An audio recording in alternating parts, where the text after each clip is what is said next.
কৃষ্ণনগরের তরুণী হত্যায় কিন্তু আরো বেশ কিছু চাঞ্চল্যকর তথ্য উঠে আসছে। আপনাদের জানাবো, বাবাকে দিয়ে ট্রেনের টিকিট কাটায় খুন করে উত্তরপ্রদেশ পালানোর ছক, কিন্তু ট্রেনে ওঠেনি দেশরাজ সিং। আমরা কথা বলবো, আমাদের সঙ্গে টেলিফোন লাইনে রয়েছেন আমাদের প্রতিনিধি সুমন মজুমদার। সুমন, আর কি কি তথ্য উঠে আসছে এই ঘটনায়? দেখো, একদমই সেটা হচ্ছে এখনো অধরা রয়েছে দেশরাজ সিং।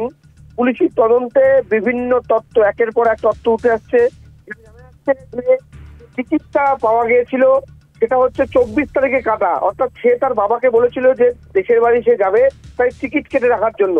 এবং সে ট্রেনে যখন না উঠেও সে তার বাবাকে জানায় যে সে ট্রেনে উঠেছে, এবং এটাও সে বলে যে তার মোবাইল সমস্যা হচ্ছে, বন্ধ হয়ে যাচ্ছে, সে তাই মোবাইলে তাকে পাওয়া যাবে না। অর্থাৎ আর যে নিজের মোবাইল নাম্বার ছিল সেটা যাতে সুইচ অফ থাকে, যাতে কেউ সন্দেহ না করতে পারে, সেটাও সে পরিকল্পনা করেছিল।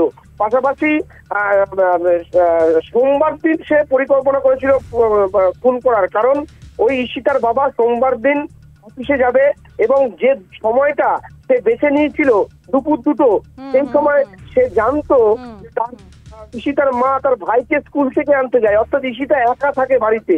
এই বিষয়গুলো কিন্তু তার নখদর্পণে ছিল, এবং তার সাথে যে তার একটা যোগাযোগ ছিল তা কিন্তু স্পষ্ট, এই সব বিষয়গুলো। এবং সেইভাবেই কিন্তু তার ছক ছিল তাকে মেরে দিয়ে পালিয়ে যাবে, কিন্তু পালানোর সময় কিন্তু পরিকল্পনা মাফিকই কিন্তু পুরো ঘটনা ঘটেছে, এমনই কিন্তু স্পষ্ট হচ্ছে আপাতত। ধন্যবাদ সুমন তোমায়। আমরা কথা বলছিলাম আমাদের প্রতিনিধি সুমন মজুমদারের সঙ্গে।